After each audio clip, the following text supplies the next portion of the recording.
पौराणिक कथाओं के अनुसार प्राचीन समय में महर्षि गौतम का आश्रम प्रसिद्ध और पवित्र माना जाता था, जहां अनेक ऋषि मुनि ज्ञान प्राप्त करने और तपस्या करने के लिए आते थे।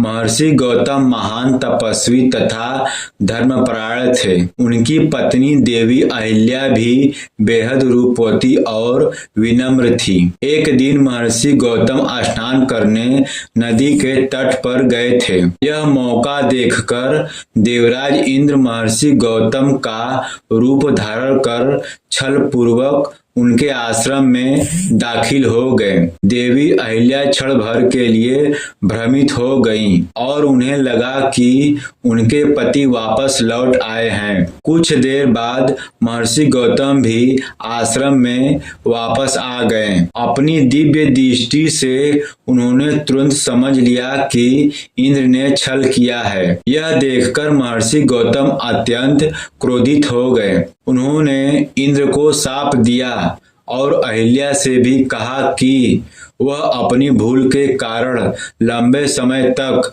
पत्थर के समान निर्जीव अवस्था में रहेंगी।